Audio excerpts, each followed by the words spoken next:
기대감을 가지려고 하지 않았고 저 스스로도 대학 진학에 큰 관심이 없다고 생각하고 있었어요. 그런데 막상 서연이가 들어가기 힘든 대학에 붙었다고 하니 온 집안을 팔짝팔짝대며 기뻐했죠. 서연이가 얼마나 장하게 보이던지 뭐든 해주고 싶은 마음이 샘솟아 올랐습니다. 학업과 학벌을 크게 중요하지 않다고 생각하던 저마저도 명문대학의 합격 소식에 펄쩍뛸 만큼 기쁜데 사람들에게 보여지는 면을 중요시하는 동서는 얼마나 좋아할까 싶었죠. 이번 일로 동서도 서연이를 대견스러워하고 가까이 한다면 너무 좋을 것 같았습니다. 그래서 이 기쁜 소식을 동서에게 전해주게 되었죠. 동서, 혹시 서연이에게 연락 받았어? 연락이요? 아니요. 왜 무슨 일 있어요? 하기야, 나랑 합격 확인한 다음에 바로 학교로 불러갔을 테니까 정신이 없어서 아직 연락을 못했겠지. 서연이 땡땡대 합격했어. 오늘 나랑 학교 사이트 들어가서 합격자 확인했거든. 동서 좋겠어. 현식이 현우뿐만 아니라 서연이까지 그 어렵다던 대학에 합격하고. 축하해. 나도 이제 막 확인을 해서 자세한 건 알아봐야 하니까 입학식 날짜 알게 되는 대로 연락 넣어줄게. 굳이 뭐 그렇게까지 하지 않으셔도 돼요. 그게 뭐 그렇게 중요하다고. 뭐라고? 아니, 서연이 땡땡대에 들어갔다니까? 동서도 알잖아. 거기 들어가기 힘든 거. 서연이도 많이 좋아하던데. 형님, 제가 저번에도 말씀드렸잖아요. 저 서연이에게 관심, 기대 가지고 있지 않다고요. 겨우 그런 일로 비행기 타고 왔다 갔다 하는 건 품만 들고 힘만 들지 무슨 의미가 있겠어요. 떨어져서 생활한 지 오래되어서 만나기도 어색하기만 할 텐데 형님께서 알아서 축하해주세요. 아, 그런데 서연이 보고 들떠서 놀지 말고 대학 등록금이라도 벌어놓으라고 하세요. 아시죠? 제 형편에 서연이 등록금까지 지원하는 건 무리라는 거. 여유가 넘치면 몰라도 굳이 지금 상황에서 그 아이 등록금까지 보태주고 싶지 않네요. 형님께서 알아서 좋게 말씀해주세요. 그럼 그 소식 빼고는 다른 건 없는 거죠? 그럼 저 먼저 들어가 볼게요. 도대체 서연이가 어떻게 어디까지 해야 인정을 해주는 건가 싶었습니다. 정말 너무하더라고요. 세상 대부분의 부모라면 아이의 대학 합격 소식에 기뻐하고 반가워할 텐데 말이죠. 형편이 어려워 등록금이 걱정되더라도 아이가 해왔던 노력을 치하하고 대견스러워할 텐데 동서에게는 그런 모습이 조금도 보이지 않았습니다. 아무리 서연이에게 매정한 동서라도 이번 소식에까지 차갑게 나올 거라고는 저도 예상하지 못했었죠. 다른 것보다 서연이가 동서의 반응을 알게 될까봐 걱정이 되기 시작했어요. 분명 아이는 신이 나서 엄마에게 대학 합격 소식을 알릴 텐데 지금 같은 반응을 알게 된다면 마음에 큰 상처를 받게 될 것 같았죠. 서둘러 동서에게 다시 전화를 걸었습니다. 그리고 부탁을 들어달라고 했죠. 또 무슨 일로 전화하셨어요? 동서, 내가 다른 말 하지 않을게. 내 부탁만 들어줘. 어려운 것 아니니. 서연이 분명히 동서에게 전화할 거야. 자식이 부모한테 칭찬받고 싶어 하는 건 당연한 거 아니겠어? 그런데 동서가 방금 전 같은 태도 보이면 얼마나 서운해하겠어. 내가 알아서 둘러들 테니까 서연이에게 걸려오는 전화 받지 마. 그리고 내가 문자 메시지 보내줄 테니까 그대로 복사해서 붙여넣기만 해서 보내줘. 그 정도는 어려운 거 아니잖아. 손가락 몇 번 움직이면 되는데. 그리고 서연이 등록금 학비 내가 낼 거니까 동서가 보낸 것처럼 해. 이 정도는 나를 봐서라도 해줄 수 있겠지? 형님, 뭘 그렇게까지 하세요? 그렇게 하시다 나중에 서연이가 시집가서 이전에 형님이 하신 노력 모른 척하면 얼마나 서운해하시려고. 그래, 서운해도 내가 서운해할게. 그러니까 동서는 그냥 내가 해달라는 대로 해줘. 그럼 약속 하나 해주세요. 서연이 앞으로 들어간 돈 저에게 요구하지 않겠다고. 요구하셔도 제가 아니라 서연이한테 하는 걸로. 동서한테 달라고 일절 말 안 해. 됐지? 그러면 내가 해달라는 대로 하는 거다. 네, 뭐 어려운 것도 아니니. 그런데 형님 정말 괜한 짓 하시는 거예요. 시집가면 남의 집안 사람 되는 건데. 서연이가 이번 일에 대해 상처받고 힘들어하는 모습을 두고 볼 수만 없었습니다. 그런 불상사가 일어나기 전에 제가 막아야 한다고 생각했죠. 이후 동서에게는 단단히 부탁을 해놓았고 서연이에게는 아무것도 모른 척을 하며 있었습니다. 엄마에게 연락을 했냐는 말에 깜빡했다는 말을 한 서연이는 곧장 동서에게 연락을 했고 동서는 제가 부탁을 한 것처럼 행동해 주었습니다. 그래, 엄마랑은 통화했고 얼마나 좋아하시디? 하기야 멀리 떨어진 딸이 알아서 명문대학교에 합격을 해줬는데 얼마나 기분이 좋겠어. 많이 좋아하죠? 좋아는 하시는데 통화를 못했어요. 엄마가 수술을 받으신 게 있어서 목소리가 안 나오신다고 하시더라고요. 그래서 문자로 대신 받았어요. 어머, 그래? 나도 연락한 지 꽤 되어서 몰랐네. 아휴, 우리 서연이가 엄마 목소리 많이 듣고 싶었을 텐데 속상하겠다. 그래도 엄마가 바로 문자 보내는 걸 보면 혹여 서연이가 오해할까봐 그럴 것 같네. 너무 서운해하지 마. 엄마 목소리 나오면 곧 듣고 싶었던 말 들을 수 있을 테니까. 네.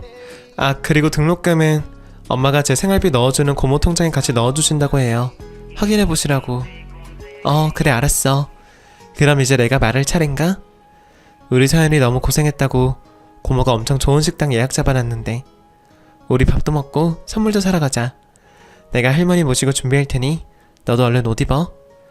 다행히 서연이는 눈치를 채지 못한 듯 보였습니다. 저와 시간을 보내는 내내 기분 좋아하는 모습을 보였고 다른 또래 친구들처럼 앞으로의 대학 생활에 대해 많은 기대감을 가지고 있었죠. 어느 모습에서도 우울해하거나 서운해하는 모습이 보이지 않았어요. 다행이다 생각했고 서연이가 웃는 모습에 저 역시 따라 웃을 수 있었습니다. 이후 또다시 평범한 나날들이 시작되었습니다. 서연이는 대학생활에 쫓겨 살았고 저는 이전처럼 어머님을 모시며 서연이를 챙겨주게 되었죠. 그런데 중고등학생 때보다 상대적으로 시간이 많은 서연이를 신경 쓰는 게 더 힘들었습니다. 엄마가 자신에게 무관심하다는 걸 중간에서 모르게 한다는 게 쉽지가 않았거든요. 서연이가 방학 때가 되면 없는 일을 만들어 못 만나게 해야 했고 동서에게 문자, 통화를 해달라는 부탁도 더 여러 번 해야 했죠. 고생스럽지 않았다고 한다면 거짓말일 겁니다. 서연이에게 매정한 동서가 믿기도 했고 가끔은 짜증스러운 감정에 밀려서 그만두고도 싶었죠. 그런데 저에게 살갑게 대해주는 서연이를 보면 응어리진 마음이 한순간에 풀어지더라고요. 남편도 자식도 없는 내가 앞으로 얻을 수 있는 행복이라면 어머님께서 제 옆에서 오랫동안 계셔주시는 것과 서연이가 잘 되는 것밖에 없다고 생각했습니다. 그래서 제 위치에서 할 수 있는 최선을 다했습니다. 그 결과 서연이는 대학을 졸업할 때까지 자신의 주위에서 무슨 일이 벌어지고 있는지 모를 수 있었습니다. 그렇게 대학 졸업식 날이 다가왔고 이제 서연이도 사회에 첫 발을 내딛는 시간이 찾아왔죠. 긍정적인 대답을 기대한 건 아니었지만 그래도 동서에게 서연이 졸업식에 참여할 건지 물어봐야 한다고 생각했습니다. 입학식 날보다 더 의미가 있는 날이었으니까요. 하지만 역시나 동서의 입에서는 제가 기대하고 있던 말을 들을 수가 없었죠. 형님, 제가 거기를 왜 가요? 걔 대학 졸업하는데 한 것도 없고 덕볼 일도 없는데 입학식도 안 간 제가 졸업식이라고 갈 이유가 있겠어요? 동서, 그래도 졸업식은 또 의미가 다른데. 그리고 이제는 나도 핑계거리가 없어서 그래. 서연이 내가 키우는 동안 동서 한 번도 서연이 축하해줄 일에 참석한 적 없잖아. 이번에 마지막이자 처음으로 참석해줘. 이제 남은 게 뭐가 있겠어. 서연이 결혼할 때 빼곤 기념할 일도 없잖아. 요즘 애들 결혼도 늦게 하는 추세인데 그러면 이후 몇 년 동안은 이런 부탁 들어달라는 말 없을 거야. 꽃다발 주고 학사모 쓰고 사진 찍는 게 대단히 힘든 일은 아니잖아. 오랜만에 어머님도 좀 뵙고. 형님, 그냥 그만하시고 서연이에게 솔직하게 털어놓으세요. 애초에 엄마라는 사람이 관심 없었다고. 이제 저도 이런 부탁 듣고 있는 게 지치네요. 대학 가고 이제 회사도 다닐 애를 뭐 그렇게 신경 쓰세요. 저게 결혼한다고 해도 볼 생각 없어요. 결혼을 미국에서 한다면 모를까.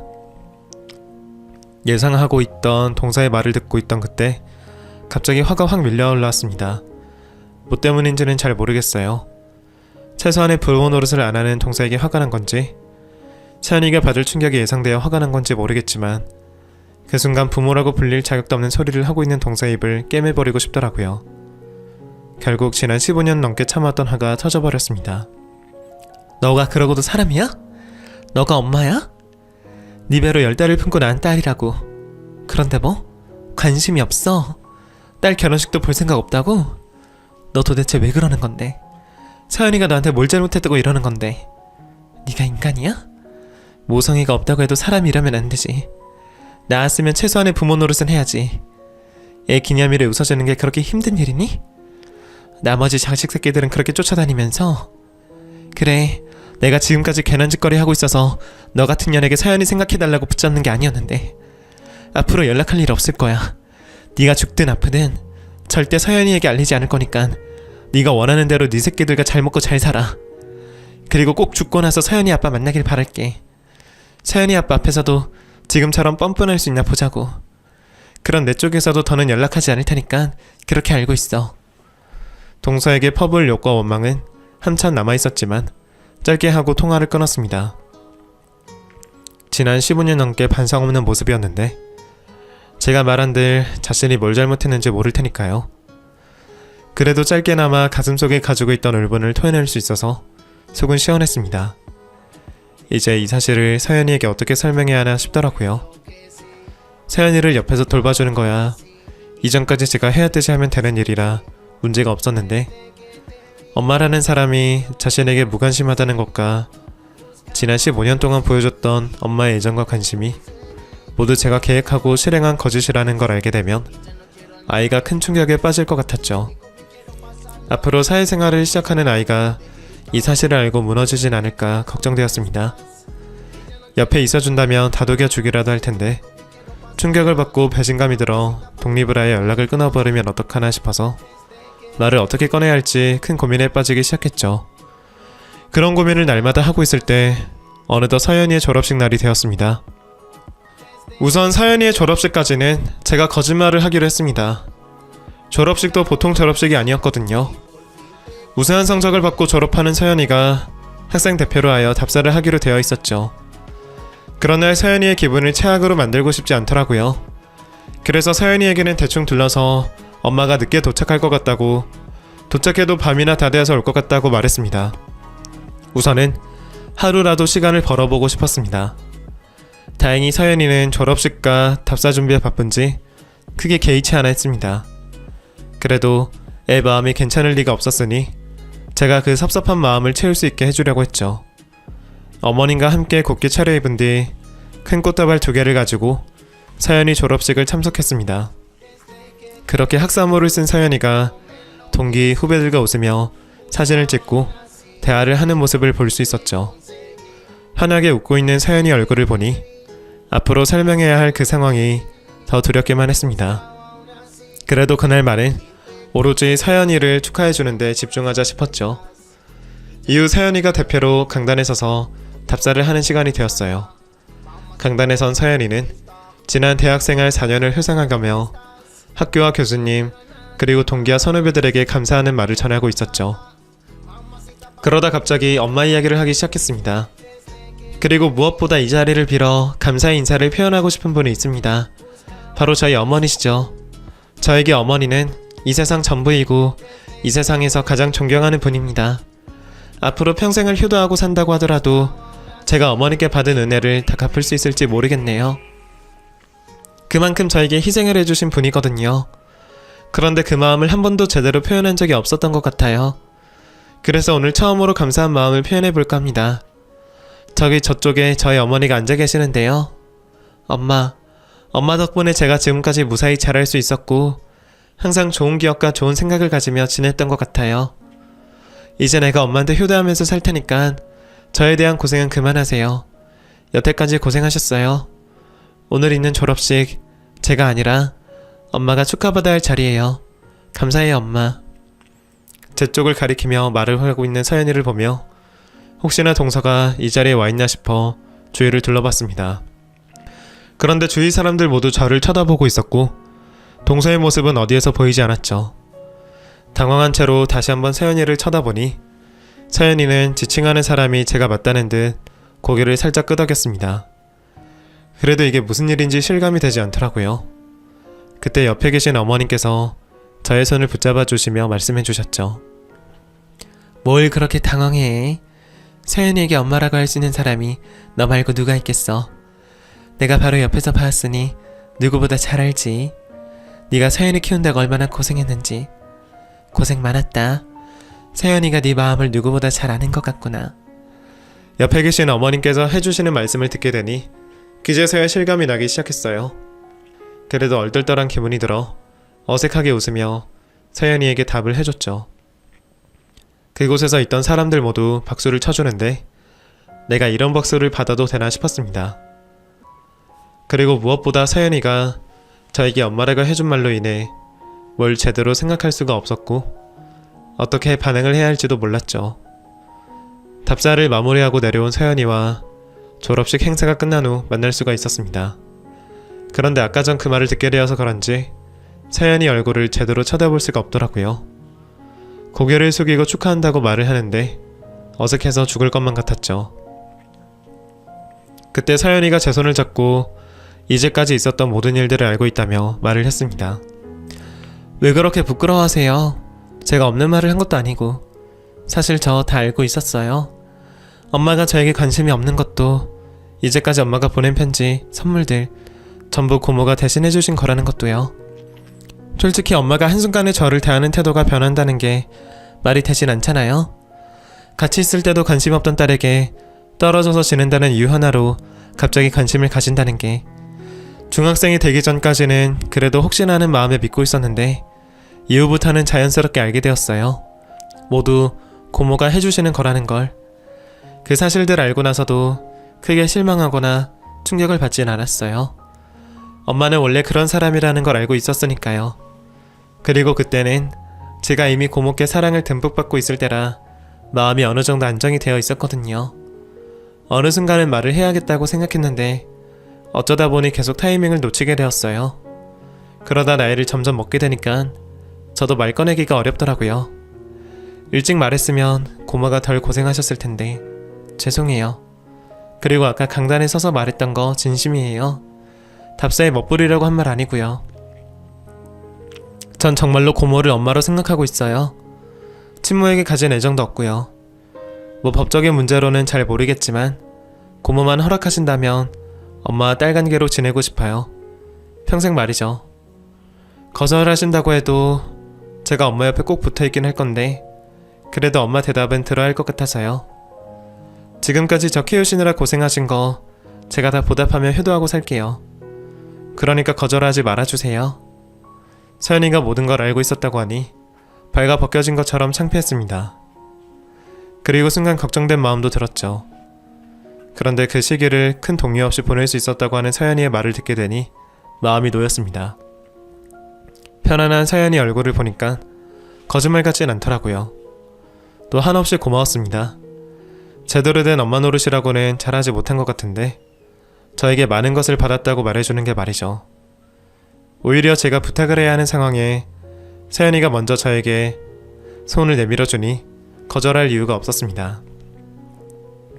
고맙다 서연아. 내가 이런 걸 바라고 했었던 건 아니었는데 너 덕분에 엄마라는 소리도 들어보고 고마워 정말. 우리 두 모녀는 서로를 부둥켜 안고 펑펑 눈물을 흘렸습니다. 어머님께서도 저희 둘 보시며 대견스럽다는 듯 안아주셨죠. 그렇게 눈물겨운 서연이의 졸업식을 마치고 우리는 모녀 사이로 지내게 되었습니다. 겨우 부르는 호칭 하나 바뀌었을 뿐인데 우리 집안에는 더 많은 사랑이 느껴졌고 더 많은 웃음소리가 들리게 되었어요. 서연이는 정말 저와 어머님 옆에 딱 붙어 효도를 해주었고 많은 추억을 만들어 주었죠. 그런 서연이가 얼마나 고마웠는지 몰라요. 저 혼자였다면 어머니께 더 많은 추억을 만들어 드리지 못했을 겁니다. 저 그리고 서연이와 많은 추억을 만드신 어머님께서는 몇 년 뒤 소천하셨고 마지막 가시는 길 잠을 주무시는 듯 편안하게 가실 수 있었습니다. 이후 시간은 흘러 서연이도 제 짝을 찾게 되었고 결혼식을 올리게 되었어요. 결혼 인사와 상견례의 일로 제가 동서에게 연락을 하려고 했는데 서연이가 먼저 말리더라고요. 괜히 연락하여 기분만 상할 필요가 있겠냐면서 말이죠.